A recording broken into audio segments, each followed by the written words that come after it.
It's good, man. Yeah, he does really. I really love the like the pre-roll that he does. Except for you better not do the pre. You better not put that first intro. You better not. But or else I'm gonna revoke my thank you. But you know, just kidding. I'm kidding. I can't believe I did. I'm redoing that. I'm sorry. That was bad. That was bad. Okay.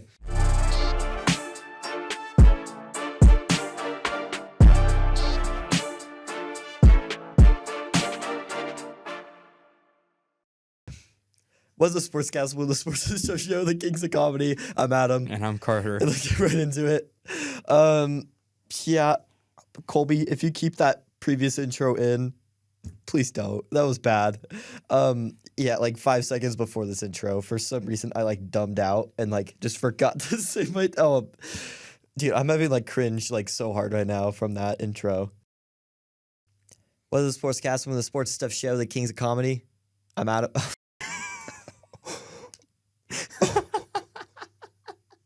I can't believe I did. I'm redoing that. I'm sorry. What went on? That was bad. That was bad. Okay. Oh, God, no. Okay. Award-winning shit right here. But yeah. Anyways, on to updates. We won an award. Or actually 2 awards. Woo! We talked about it last episode where we got nominated for 2 awards.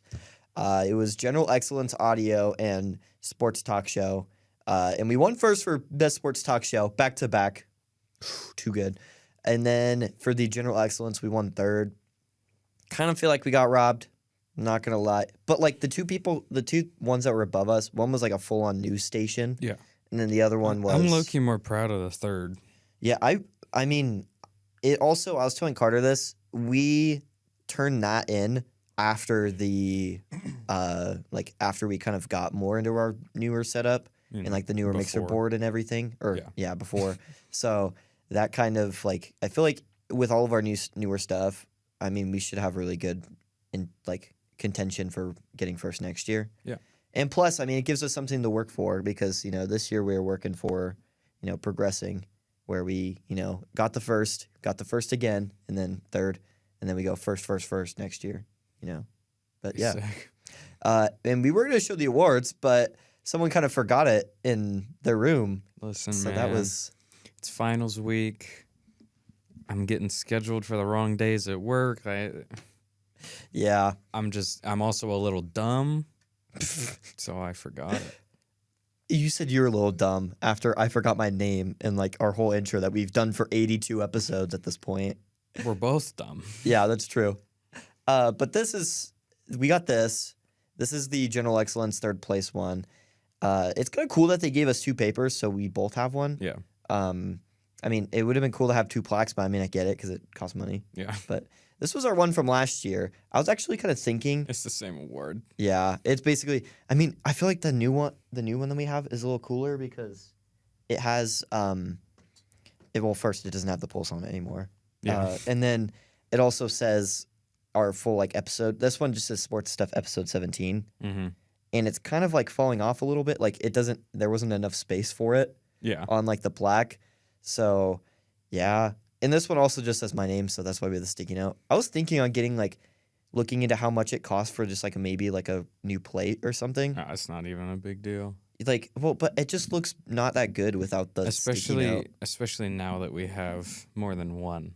Yeah. It doesn't really matter. That's true. I mean, I still would rather have it look aesthetically pleasing when we have it up and stuff without the sticky note and having both of our names on there. So we're gonna have a whole trophy case at our new house. Yeah, for real.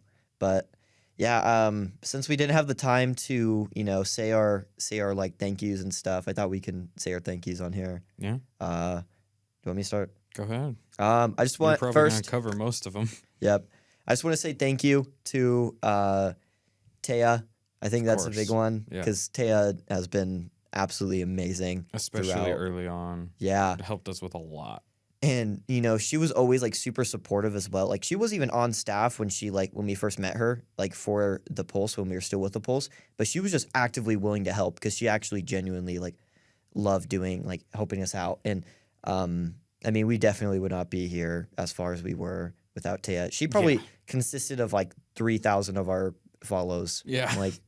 And then our biggest blow up videos have been her literally just talking. And so like, Honestly, I mean, yeah.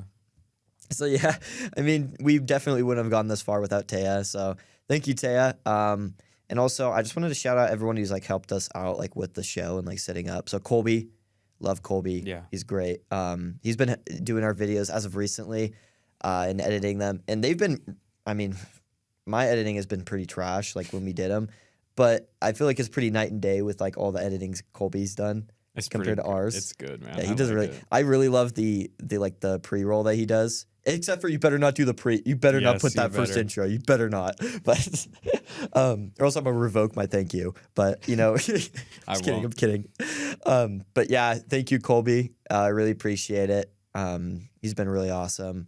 And as well, just some of the people who've like helped us out with like some of the games as well. Yeah. I feel like my brother's helped Yeah. us out with a ton. Hanale, she's written some of our cards that we've written or redone. Amy as well. Thank you, Amy, for all the stuff that you've done. She's been really great and really cool. And she Nice. also called me the face of student media. So Nice. yeah, but yeah. And also thank you, Mom, because I forgot to text you about the winning the award. So I love you. And yeah. I don't know. Is there anyone you missed? I guess just thank you to the people that have come on. So Abby, Jonah, Nessie, Gage, Yeah. Taya again. Mm-hmm. Am I missing one? Gage. I You said say Gage. Gage? I Oh. said Gage. I I think that's don't all of know. them. So thank you. Yeah. Thank you so much. Those episodes have been pretty fun with having everyone Yeah. on. I mean, it's kind of like also a good like breath of fresh air when it's just like us two. Yeah. Which I mean, I like doing it with just us two, but it's also like kind of cool. It's just, fun like, to have a guest. sprinkle them in, you know. So, yeah. I mean, gonna win 3-peat next year, but this year back to back It's like Jordan 96, 97. 360 days away, and we're talking Ooh, about I know. it. Yeah. Job's not finished.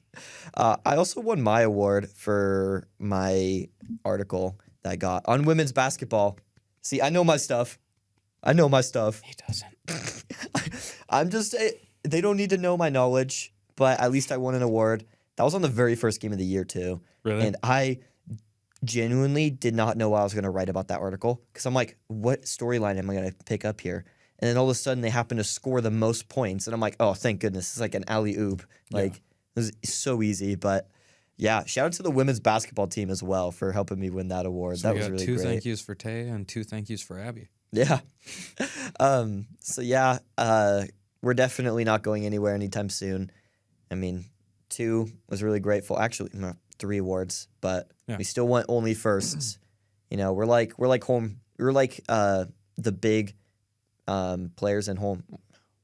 I don't know what I'm saying. I'm like, my brain is so scrambled this I episode. can't even follow where that was on, where It that was like, going to go. You know where players in baseball, there's like either home run or first base Yeah. type. That's what we're doing here. You know, we only hit home runs or thirds.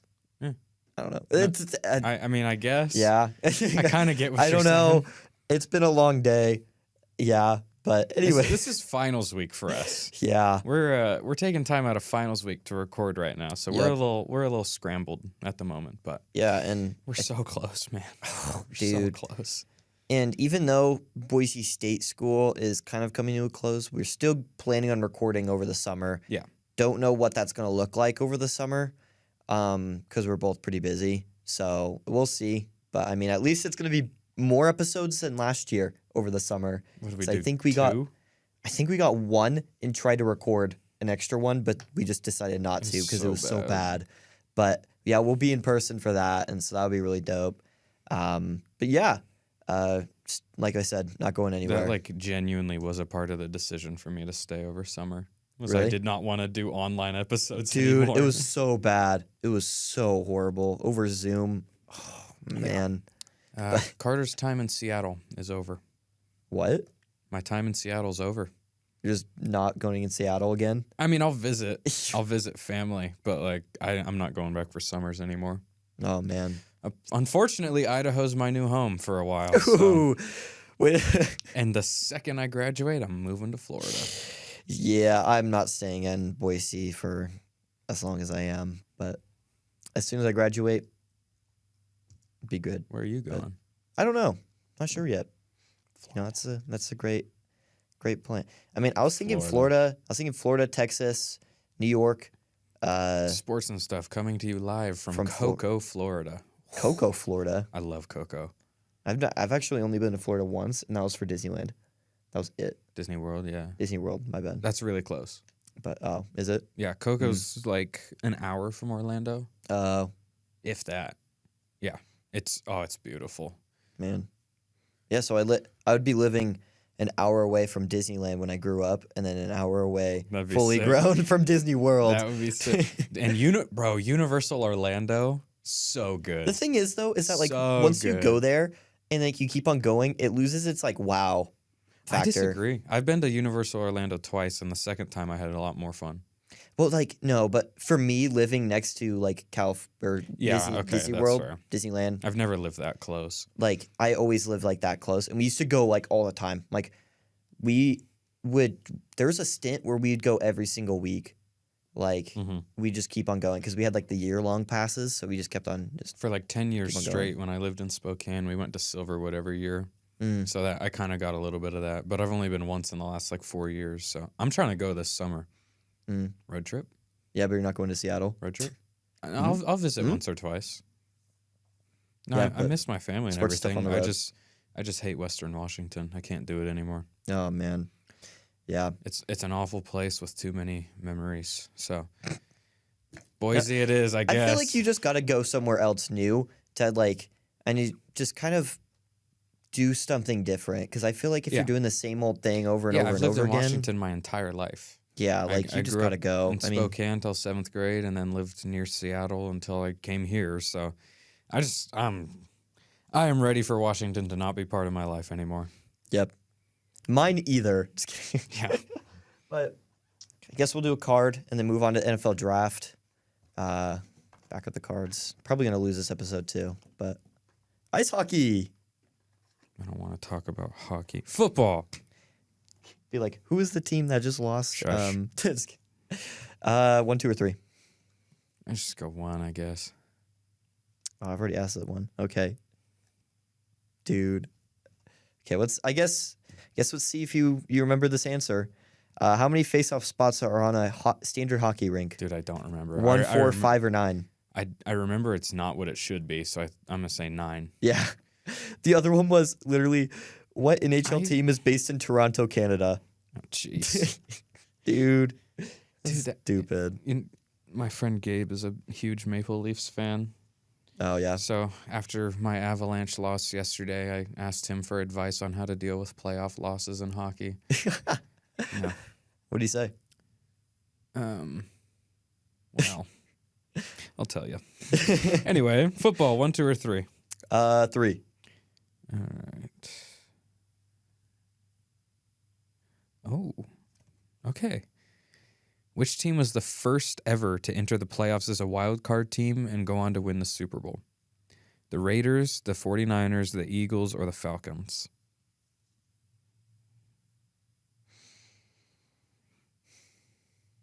49ers? Raiders. I also thought that. Well, at first I was thinking the Giants. That was like, I don't know why, but my they're just the most famous team to do it because they beat the perfect team. Yeah. But yeah.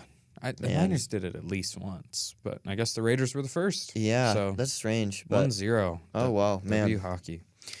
All right. So the NFL draft happened. We're recording this Monday, May 1st, so the draft was last week, and it was insane. I mean, I said it leading up to the draft that this was the least confident I felt in like any of the picks in a long time. And we really saw that. Like it was wild. I mean, first player off the board, Bryce Young, not really a surprise. I think most people figured that was going to happen. And then CJ Stroud goes 2, which was a bit of a surprise, but not really. I mean, it became more of a surprise because if you would have asked that a month ago, you would have said no. But it was like with all the smoke screening of we might not even take a quarterback or actually you figured it had to be though. But the thing is I think they might have I think they genuinely were torn against him and Anderson, But then they were just Probably. like, screw it. We're just Yeah. going to take both because we're so torn on them. They took a huge risk. They traded their own first round pick next year, as well as their second first this year, to move back up to 3 and take Will Anderson. So that's a big risk, especially for a team that's rebuilding. But If they think they're surefire picks, then like why not? they just got top 2 players. I mean, top 3 at worst at the 2 most important positions in football. Mm-hmm. In my opinion. Yeah. They got one of the top quarterback prospects, and they got an edge. Uh-huh. And I like it. I'm 95% sure they still have a first next year. It's not their own, but I'm pretty sure they have one, which makes this a little better. And, I mean, the Cardinals, they're bad. They're really bad. Yeah. They are. I was talking to my friend earlier today about what teams are in the worst position in the league right now, and we agreed it was the Cardinals. And other than them, the teams in the conversation are probably like Rams, Saints, Titans. But the Cardinals are in a really bad spot. However, they are currently favored to get pick 1 and 2 next year. Mm-hmm. So that could be Caleb. Yeah. If Kyler stays around, they could go Marvin Harrison Jr. and they have a lot of options. I don't think the Texans are going to end at pick 2. I think they're going to be a little bit better than that, but it still is almost a guarantee to be 2 top 10 picks next year, which is good. I don't know. Maybe I think if CJ Stroud can get it figured out, and I think, with D'Amico Ryans, I think although I miss him already. There are a thing in the league right now where it's like the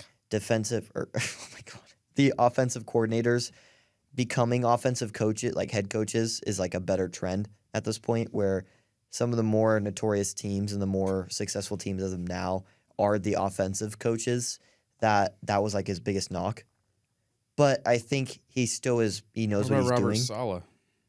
Robert Saleh right now, He's doing good. it's a little strange because he's on a He's a weird defensive guy.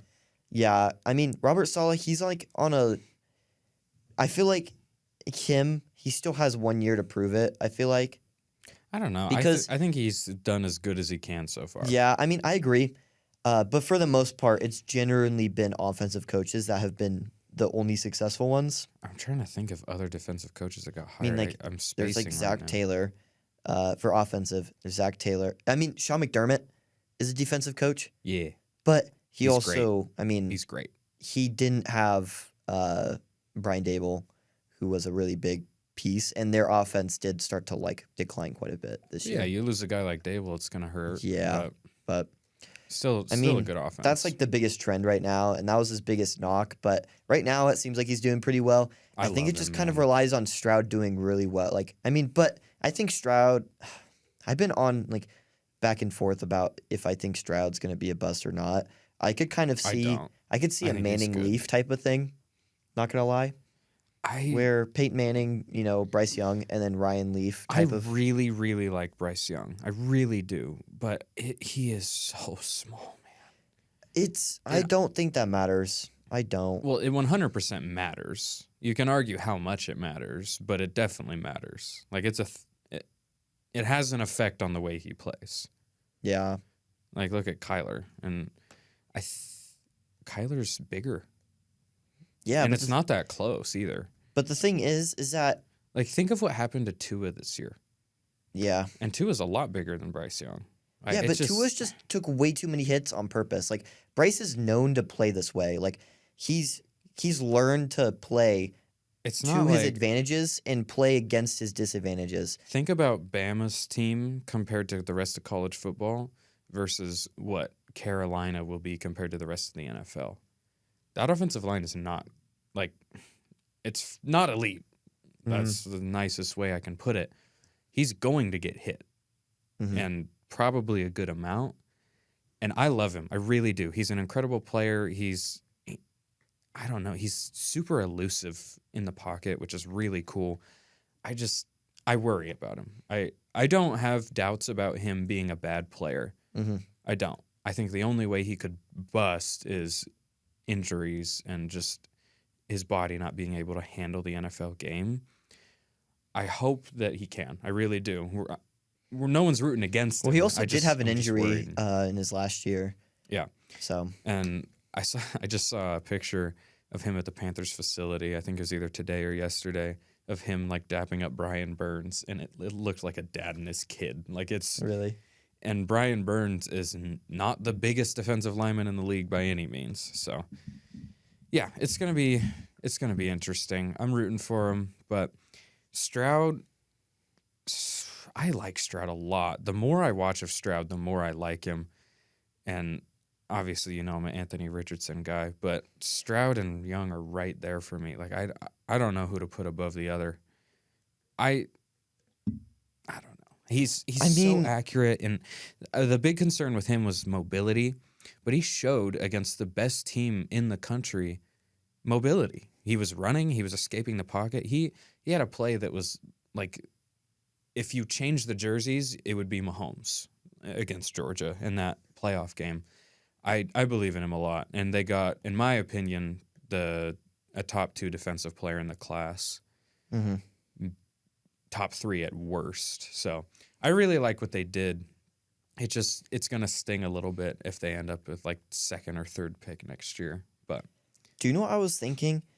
With, obviously, everyone knows Will Levis fell to the 2nd round, and Anthony Richardson got picked 4th. That means that, like I said, Levis is just a worse version. But the thing is that actually works for Levis and against Richardson. It does. Because absolutely. Richardson was, I would say, the most volatile player and most, like, high upside, really low downside. He's one of the most high volatile prospects I've ever seen. Yeah, like, he could be really good or really bad, and him going 3rd puts a ton of more pressure, where people who thought Levis would be a bust, he wouldn't be as big of a bust since he fell to the 2nd round. It's like Malik Willis last year. Yeah, I would say like that. Like, pressure's off of him. And they're on the same team. You know, yeah. Which, I mean, I think Levis is going to do well, if I'm going to be honest. I have been kind of hating on Levis on the show and just in general because I hated the idea of him top 5. And I was seeing, or even top 10. I was seeing a lot of Colts. I was seeing a lot of Raiders. I was even seeing some Texans and Panthers. In the 2nd round, 2nd pick of the 2nd round, I like that a lot. Like, I think that makes him a good pick. He will beat out Malik Willis for the backup job. 100%. 100%. And I would be shocked if he doesn't start at least a couple games this year. Because Tannehill, apart from just not being that great, Tannehill's like 34, 35 years old. The Titans are like one step away from going full-on rebuild, that one step being trading Derrick Henry. And so I'd be surprised if due to injury, poor play, or just let's see what we got, he doesn't start a few games this year. Mm-hmm. So I think he's in a decent spot. His team's not going to be good for a while, but that's true. I think that's okay. I think that gives him some time to work out some things he needs to work out. And by the time they are good. And if they do suck, that means that they're going to give him more chances to play. Kind of like Carson Wentz and Jalen Hurts, where the Eagles started to suck. So what they started to do was play Jalen a little bit more, So I think that might be something that's just started to suck. That was. Yeah, that's true. But I'm still so sad about that. I think that's something where I really do think that Levis is in a really good opportunity to succeed and do pretty well. And I mean, obviously the Titans aren't the most ideal situation, but I mean, Josh Allen also landed on the Bills that weren't that great before he got there. This is not a bad situation for him. Yeah. I mean, I think this is, in terms of team success, yeah, it's one of the worst situations. Don't get me wrong. I mean, he probably got put on the best, he probably got the best situation of all the quarterbacks. I would say. I think Richardson did. That one is. Richardson is in a good spot, man. Because, I mean, the Colts kind of know what they're doing. It's just their issue has been the quarterback. And I think that's something. Why but that puts so much pressure on him. I love it, though. I love it because, I think Anthony Richardson. They've spent the last 5 years cycling through veterans who can keep a good team afloat but can't make a good team a contender. Anthony Richardson has a chance to be a generational bust. He does. Okay? The floor is very low. But the ceiling MVP. And I think that the Colts got tired of just bridge quarterback to bridge quarterback to bridge They wanted to quarterback. be more aggressive. They took a swing. And even if it doesn't work out, 5 years from now, let's say Anthony Richardson's out of the league, which would be awful, but say it happens, I think they can look back and still be happy about the decision, or at least defend the decision. I respect it. I just think I think it's the right choice. I just think Richardson, and I've said this before, I did not like what I really saw from Alabama. Apart from his game against Utah, which he played really well, but he had a ton of mistakes in that game as well. Yeah, he's a raw player. He's gonna make mistakes. I just can't shake off the fact that I just think I don't know. I think that he's not going to do as great, in my personal opinion. I think that he has potential. He could be really good, but I just don't see it, if I'm going to be honest. If he puts it all together, he's like a top 3 quarterback in the league. Yeah, but I just don't think he will. It's a big if, but I think he's going to do it. He's got all the tools, and honestly, all my arguments for him are almost identical to my arguments for Trey Lance. Yeah, because they were very similar prospects in my mind, and the biggest thing with Anthony Richardson, which I still think is the biggest thing with Lance, you need to let him play, and you need to be patient, because it's not going to be pretty for probably the first whole year. It probably won't be, but you need to let him play, and you need to be patient. And I think he's in a good spot. I mean, they've got some pretty good weapons around him, and the O-line, not last year, but the year before, was one of the best in the league. Last year, they were mid. But if they can retain that 2021 form, then he's going to be in a really good spot. Mm-hmm. Yeah, I definitely agree. I could see that. But here are kind of, I don't know how to describe it, our best picks or notable picks, I guess. Just like our top notable picks. First round picks we thought were like, yeah, good pick when we watched it. My personal best pick was Jalen Carter to the Eagles. I think that was a really good pick. And I feel like everyone's like joking with the Eagles how they only choose Bama and Georgia players. But those are the 2 best teams. Like, why not? Why not? I mean, yeah, like you're going to take a risk on a... What was it? Did they pick him at 9 or 10? I think it was 10. I actually think it was 11. I'm pretty sure. I thought it was 10. Either way, I mean, they got arguably the best player in the draft. He has a good argument as anybody to be the best player in the draft, and they got him that far down the board. Mm-hmm. And I understand there's some off the field stuff, but he is an incredible player, like just so good. Mm-hmm. And they lost Javon Hargrave to San Francisco this offseason. So what do? They refill it with an elite prospect. The Eagles did really good. Yeah. And I think that was, they're building something that's really good. Yeah. And I feel like they had a really good draft last year as well. Yeah. Just taking the biggest players, and athletically gifted players. I think they're building the right blueprint. Oh, man. Because in my opinion, I think the best way to build a team is inside out. Offensive and defensive line, and then move out. Yeah, that's true. That's what the Eagles are doing. That's what the Niners are doing. Now, obviously, neither of them have won a Super Bowl with that strategy yet. I guess the Eagles won one recently, but still, these are 2 teams that are going to be in NFC contention for a long time because of that inside out. Playoff games are won in the trenches unless you have Patrick Mahomes. And if you think about it, all the consistent teams that have gone to the playoffs and have been in contention, like the Packers, the Patriots, the Broncos when they used to have that, like with Peyton Manning, it's all been on the line. And that's something that's really big because the line, if you have a really good line, then that opens up the opportunity where you could run if you want to, or you could pass if you want to. It just basically gives you that option. And we obviously know with I think the pass rush is the biggest thing because a really good secondary can kind of cover up a bad pass rush. Kind of. An elite pass rush can cover up a bad secondary. I think offensive line is more valuable in a sense because offense, it's kind of like the argument between corner and receiver, where it's easier to play receiver because you're going forward and you know what you're doing, where corner, you don't know what you're doing, and you just have to mimic. And that's the same thing with offensive line and defensive line, where the defensive line knows what they're doing. They're just trying to get the quarterback, and the offensive line just needs to kind of gauge off of what they're doing. Like, are they going to try to bull rush? Are they going to try to spin move? I don't and know. They're on the more defensive side. I get what you're saying there, like, and that is true. They have to stop someone going straight at them. Like, on the other hand, though, sit there and then do it. Like, offensive line has different blocking schemes. They pull guards for traps. That's true. They all run out for sweeps. So there are also a lot of times where the offensive line knows something's going to happen and the defensive line has to react. So yeah. It's, it goes both. I think it goes both ways there more than receiver and corner does. Obviously, the receiver always knows what he's doing. Yeah. But, yeah, I think inside out is a really good way to build a team.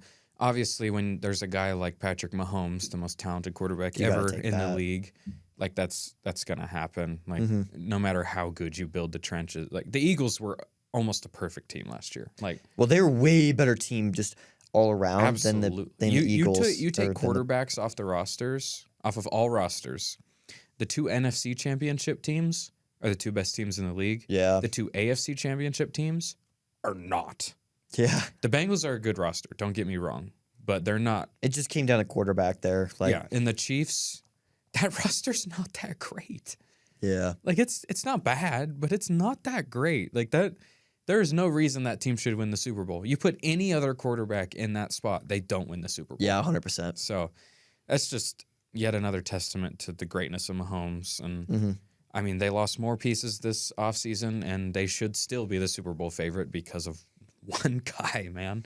Yeah, it's so ridiculous. Yeah. But yeah, Jalen Carter was your best pick, and then I also do have this notable honorable mention. I do like this. I mean, I'm a Packers fan, but I do love this Addison pick from Vikings. Yeah, I think this goes really complimentary with Justin Jefferson. I mean, the biggest question mark is who's going to throw to him, but I think that once they figure that out, Kirk gets too much hate, bro. Well. Kirk's a good QB. I like Kirk, but the thing is that the Vikings are still doing this limbo where if they actually want to keep him. I thought they were just going to keep him, but they're still doing this limbo right now. I don't know what other option they have right now. I think I would be shocked if anyone else starts for them this year. As far as next year, who knows? Like, he's always in rumors, but I feel like at this point it's kind of too late. Like, what options? Who is it? Killamond. It's like their only option is to trade for Lance or something. Yeah. And I don't think they're going to do that. So anyway, but yeah, actually, I like the Addison fit too. Never mind. I for a second, I thought their quarterback or their head coach was from the 49ers, but it was the Rams. But yeah, was he under the Shanahan tree? I mean, was he? Not Was he really. just McVay? He might have been just McVay. If he had connections with Shanahan, people try to put McVay in the Shanahan thing sometimes, but they worked together. Like, McVay wasn't under him, I don't think. The Shanahan tree is pretty much just Ryan, Saleh, McDaniels right now. But yeah, I like the Addison pick too. That's gonna be fun to watch. Yep.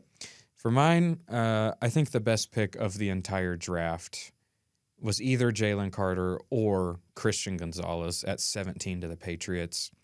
He's the best cornerback in the draft, and I think the third best defensive player in the draft in general. And I feel like corners, we already kind of touched on it. They have a really big role. Like, a really good corner is kind of hard to come by. And he's going to a Belichick defense right now. Like, he's going to succeed. I'm saying this right now. And you can keep this on record. Obviously, it's recorded. That was stupid. But anyway, Christian Gonzalez will be an All-Pro on his rookie contract. At some point in this first 4 or 5 years, he will be an All-Pro. Yeah, I could see that. He is unreal. Like, he's awesome. Witherspoon was definitely the cornerback 2 for me, and he's great. But I just think Gonzalez is so good. Like, I love him. And then I also think Nolan Smith to the Eagles at, what was it? I think 30. Yeah, I think so. Crazy good pick. Really good value. He's a guy that was getting a lot of people thought the Eagles were going to get him at 10, and they got him at 30. So yeah, we both have an Eagles Georgia pick in here. That's true. Which is foreshadowing a future category. But yeah, as far as biggest steals, so this is guys This one was in the second round for me, and it was Michael Mayer. We went guys outside the first round. Yeah.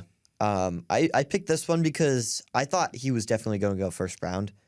And, I mean, he was arguably probably, I mean, you could say, but I think he was arguably one of the, at least at worst, top 2, top 3 tight ends. I mean, 100%. Some people say he was first, and he was the first one to go off the board. So I think that is. He wasn't first off the board. No. Wait, who was the first one? Kincaid. Oh, yeah, that's true. To the Bills. And they moved up for him. Yeah. Which I think this was a big steal. I think, athletically, he has I like Kincaid, man. I like Kincaid. I think Michael Mayer might be the first one, in my opinion.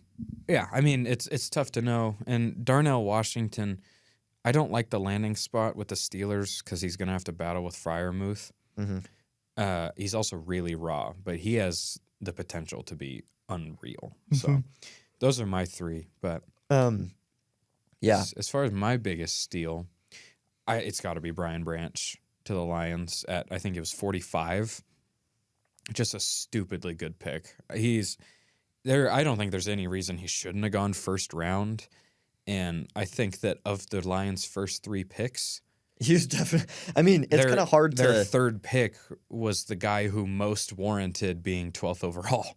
Yeah, they went Jahmyr Gibbs, Jack Campbell, right, and then Brian Branch. Their first 2 picks were bad. Brian Branch should have been the highest draft prospect of all of them. It's funny, the Lions. If you look at their draft with the pick numbers there, it doesn't look great. When you rearrange the draft class in a different way, like same guys, it looks in a different order, pretty decent. It's a really good draft. Yeah, that's true. So, yeah, Brian Branch is awesome. He's a player I really, really, really liked. So I think getting him in the second is one of the biggest steals of the whole draft. Mm-hmm. Yeah, and going off of that, I think biggest whiff, I guess. I had to go with Jahmyr Gibbs. I think, not like disrespect to him as a player, but going that early He's a great player. As like a running back where they could have gotten a better player at that point.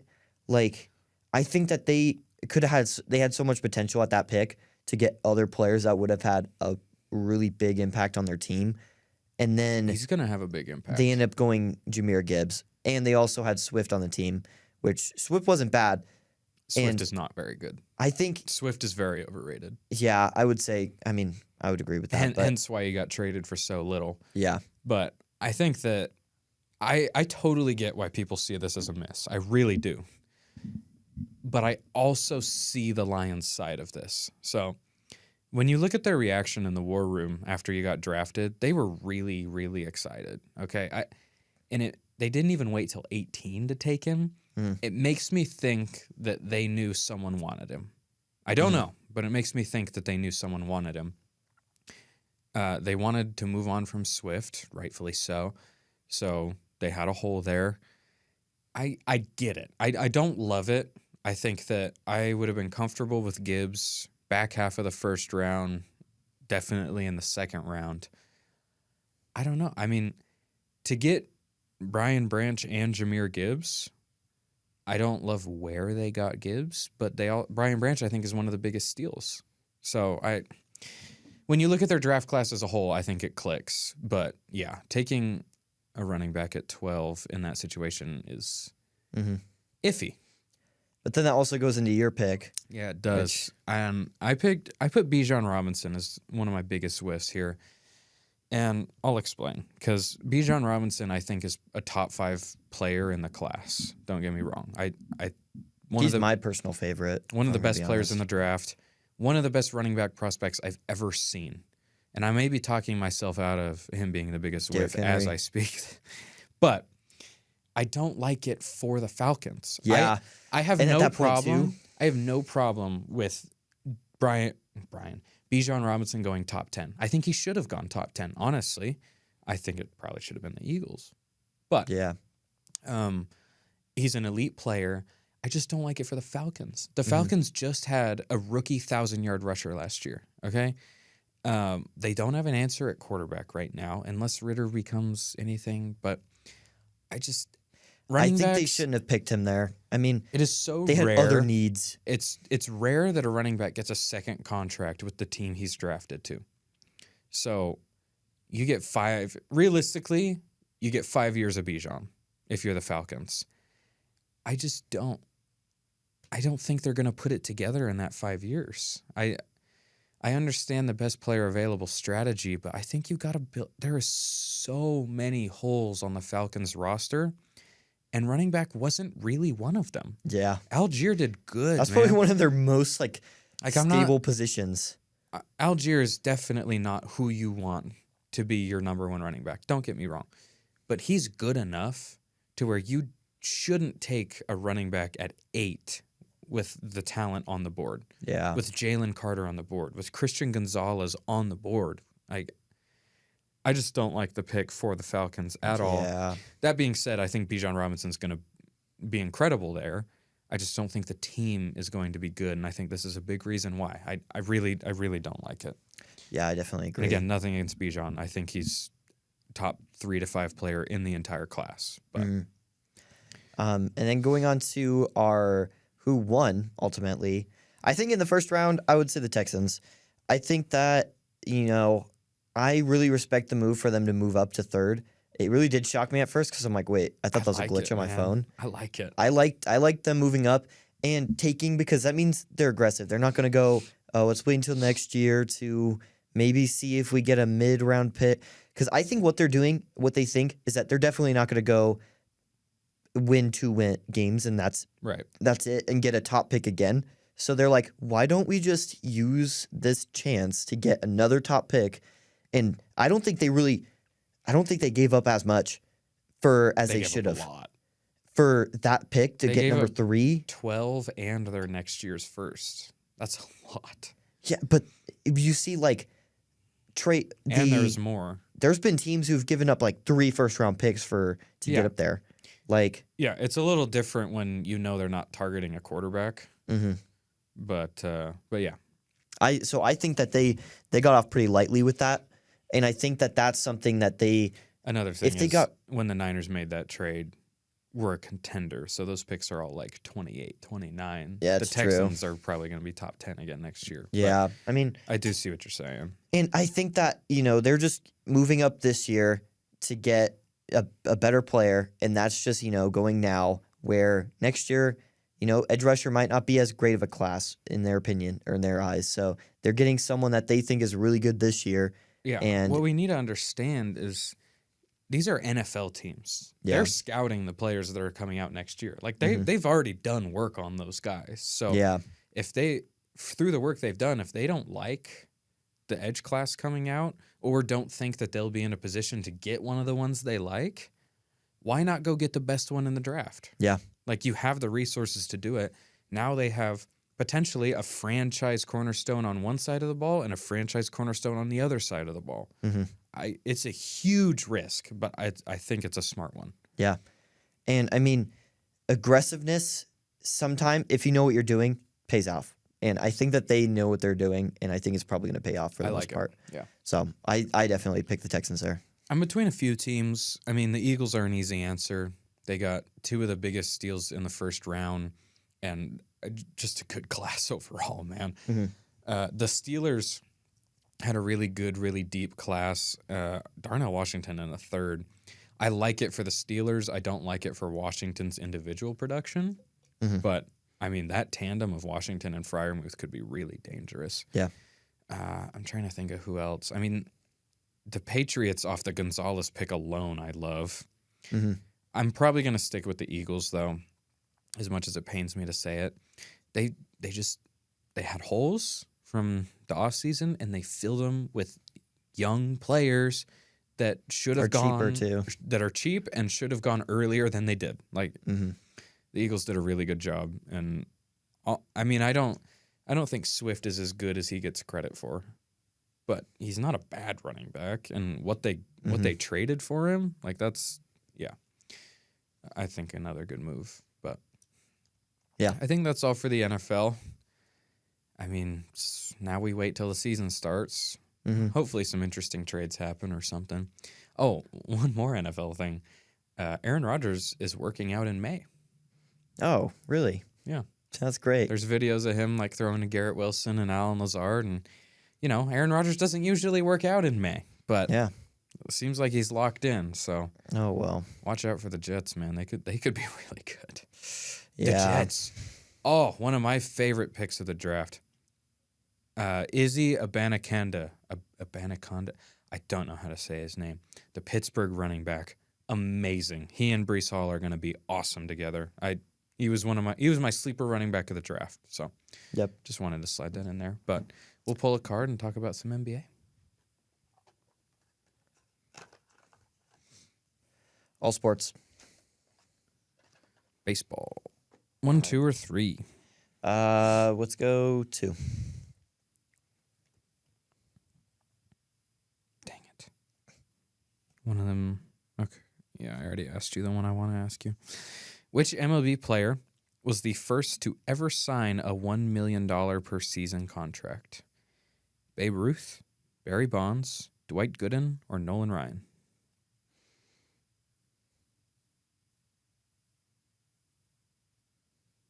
Barry Bonds. Nolan Ryan. Damn it! I was about to say Nolan, and I'm Barry like, was too late. that's what I was thinking. I'm like, no, that pisses me off. All right, still 1-0. Dude. I have all sports. Yeah. Just give me one more. All right. Which holiday does every soccer team in the English Premier League traditionally play on each year? Boxing Day, 4th of July, Remembrance Day, or Thanksgiving? Okay. Let's think here. 4th of July wouldn't make sense because that's just the anniversary of those boys losing to us. You know what I'm saying? Boxing Day is a Canadian thing, I know. I don't know if it's anywhere else. I could look really stupid. What were the other two? Remembrance or Thanksgiving? I'm gonna go Thanksgiving. Nope, Boxing Day. What? I thought that was just a Canadian thing. I didn't even know what Boxing Day is. Ah, Man, still 1-0. dang it. And we headed off into the NBA playoffs. The very first thing here that we have on this list is Steph Curry. In my opinion, he just solidified himself as the best point guard of all time. I think he already was. Yeah, I mean, there were still people who had some doubts. I think he eliminated all doubt whatsoever. It's really close. Like it's splitting hairs, I think, because Magic. A lot of people dropped Curry's stat line yesterday, and they were like, "Magic's not doing this. Magic's not doing that." Magic dropped like 40, 15, and 7 in a closeout finals game as a rookie playing center. Yeah. Curry's not doing that. So they both do things the other can't do. I just think I think players are so much more talented today than they've ever been. And obviously the three-point line is much more used today than it was back then. It's really close. It really is. Curry's got accolades. And Curry completely changed the game. Like, he's the reason they use the line. And a lot of people hate that. As more. I don't hate it. I mean, I think Curry changed the game as much or more than anyone in NBA history. Yeah. I would say. But yeah, I don't know. It's so close, man. I go back and forth. I want to give the edge to Curry. I do. But I don't know. I wish Magic's career didn't get cut short like it did. Anyway, he dropped 50 in a Game 7, which is the most ever in a Game 7 in the playoffs, and eliminated the Kings. They were the lower seed, but they were favored throughout the whole series, so kind of an upset. Kind of. It sets up yet another LeBron versus Curry playoff series. For the 5th time. Easily the least important so far, but this is probably going to be the last one. I mean, all things considered. LeBron's 38 years old. Curry's 35? 34, 35, something like that. This is probably going to be the last one, which is really sad to think about because even though the score is a little lopsided, I think this is the best rivalry in our generation. Yeah. For sure. So it's going to be fun to see. The Warriors will obviously have home I feel like court Curry advantage. has way more accolades instead of the Warriors, but No, it's like doesn't. LeBron. Well, Accolades? I mean like championships. Okay, yeah. My bad. I Yeah. should have clarified that. I was going to say LeBron's got accolades. But yeah, I mean, the Warriors have got the best of LeBron most of the time. They've also had the significantly better team. I think this one's going to be interesting. I think the teams are probably the most even now of any series these two have played against each other. My one question is LeBron healthy? Because he wasn't in the first round, and he did not play great, in all honesty. And I say that as the biggest LeBron fan I know. He did not play very good. He shot like 20% from three in that series. It was rough. Mm-hmm. If he's healthy, I love the Lakers here. If he's not, I like the Lakers here. I'm going Lakers in 6. I just think LeBron and AD they're different animals than what the Kings are. Mm-hmm. And I think that obviously they're the 7 seed, but they're not a normal 7 seed. As I've said on probably every episode since the playoffs started, since the trade deadline, they've been one of the best teams in the entire league. I think they keep that up and get the series win here. But I think regardless of what happens, it's going to be awesome to see. I just really hope everyone's healthy. Yeah, for me, I got to go the Warriors. I think the Warriors are going to win it. I did make a joke that was like Warriors in 5. I don't think it's going to be Warriors in 5. I think it's going to be Warriors in 7. But I think this one definitely is going to go down to 6 or 7 games. I hope so. Yeah, and I mean, I doubt either team's going to it's going to be lopsided. Yeah. And I don't know. We'll definitely have to see, but I definitely think that the Warriors are going to pull it out. I'm realizing I forgot to put this in as we're reading this off, but this is the first time in NBA history that the conference semifinals have looked like this. There is 1 1 seed, 1 2, 1 3, 1 4, 1 5, 1 6, 1 7, 1 8. There's one of each seed. Dude, which I think is funny. Awesome. We'll talk about the other West series right now, which is Suns-Nuggets. Nuggets the 1, Suns the 4, of course. Nuggets dominated game 1. It was not very close. Mm-hmm. And they play again tonight, Monday night. Nuggets are favored again. It'll be interesting to see. I don't know. Going into the series, I liked the Suns, but after that game, it kind of was. It's tough to pick them after that game, but you also can't let one game sway everything. Yeah. I mean, also just like the Warriors went down 2-0 pretty convincingly, and everyone was like, "Oh, it's over." Those games were close, though. I don't know. Like the Warriors were there. The Suns looked like they didn't belong. Yeah. In the same court as the Nuggets, and I mean that's a little exaggerated, but I don't know. I'm excited to see how that series shakes out. Hopefully, the Suns put it together tonight and give us a better game.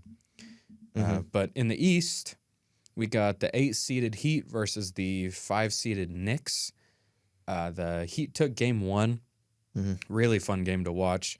Jimmy Butler hooped again, but hurt his ankle. And he was down for a long time. He came back in the game on the next play because they took a timeout, but he wasn't doing anything. Like, he was limping around on defense, and he was literally just standing in the corner, like, directing traffic on offense. So if Jimmy's healthy, I really, really, really like the Heat here in 5 or 6. If he's not, then they're losing. I definitely If think. he's not, but he's playing, I still like them to win the series. If he's not and he's not playing, they have no chance. Yeah. They're already missing Tyler Hero, and losing Jimmy Butler that would end them. That would be detrimental, way bad. But I'm excited to see how that series goes. Those two fan bases are so at each other's throats right now. And I know. It's awesome to watch. And then the last one, Sixers-Celtics. And similar to my question about the Heat series and the Lakers series. Embiid isn't playing now. They just announced. Oh, he's not playing game 1? So, yeah. Yeah, that's not good. The Sixers without Embiid are not going to beat the Celtics, at least in a full series. Yeah. It just sucks, man. I wish everyone was healthy for the whole playoffs. I mean, Embiid, that's his biggest thing, his whole career. The story of his whole career was if he's healthy, if he's not. It's been almost every series. I mean, Jimmy's hurt right now. LeBron's hurt. Embiid's hurt. Giannis was hurt. Ja and De'Aaron Fox were both hurt. Like, it sucks, but, it's part of the game. Mm-hmm. Yeah, I would say going down the line, Lakers in 6 over the Warriors. I'm going to take the Celtics in, I don't know, man. If Embiid was healthy, it's going to 7, I think, but I'm taking Celtics in 5. Suns-Nuggets, I like the Nuggets in, honestly, I like the Nuggets in 5. I really hope I'm wrong. I really do, but they look good. And then Heat-Knicks, I'm going to take the Heat in 6. I'll take Suns in 6. I think that this one, although the Nuggets did do really well, I think the Suns are going to absolutely turn it around. And I think that they're going to absolutely just like smack the Nuggets in the next game. I'd And like to see it. That's going to decide the whole series. I would think. love to see the Suns win because that means either way, the conference finals is either KD versus LeBron or KD versus Curry. And those are both matchups I really want to see. Yeah. So, yeah, that's where we're at in the NBA right now. There's 2 games tonight, I want to say. Yeah. So I know Sixers Celtics is today. Sixers, Celtics, and Nuggets, Suns are both today. So we'll see how those go. And our last topic of the day. I think the most notable one that everyone's talking about is the Boston Bruins. They ended up losing in the first round, or eliminated in the first round, which they came in A being series arguably they had a lead in, by the way. Like they had multiple opportunities to close it out. They were arguably the number 1 team of all time, like the best They had the regular best regular game season record ever. Yeah, like, and probably the best regular season performance ever. Like regardless of the record, like insanely good. And because of this now, in all 4 major US sports leagues, the team with the best regular season record of all time, none of them have won the championship. Yeah. The Bruins this year got bounced in the first round. The Warriors in 2016 got LeBron'd. The Patriots got Eli Manning'd. Yep. And the Mariners lost to, I believe it was the Yankees, the year they had a stupid amount of wins, the most ever. So, yeah, don't be the best team of all time if you want to win a championship. Apparently, that's how it works. And then before we close off, the Avalanche also lost, so they're not repeating. You know, we went back-to-back, but the Avalanche didn't. So, I mean, at least one of us did. How do we lose to the Kraken? Yeah. Also, I've only been watching hockey a couple years, so I don't know what the record is for most goals disallowed in a series. But, man, we had to be close because every game there was... Man. We had two last night alone. I think they were both McKinnon, too. We lost by 1. Yeah. It should be fun. But don't get me wrong, especially on one of them, he was definitely offsides, 100%. Yeah. It's just, it pisses me off that they can wait so long, go back and review it, and take a goal off the board. It changes the whole game. But I digress. Avalanche back to win it all next year. This year it's going to be...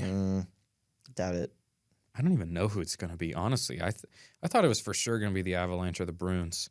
Yeah, I mean... The Leafs look good, but I'd feel stupid picking the Leafs to win anything. But watch out for the Panthers, man. Oh, well. So that's all about the time we have for today. Thank you for listening to us, and thank you for being here for 82 episodes at this point and helping us win awards. So thank you so much. And, yeah, make sure to follow us on all of our social media platforms, Sports SF Show. And, yeah, we'll see you in the next one. Peace.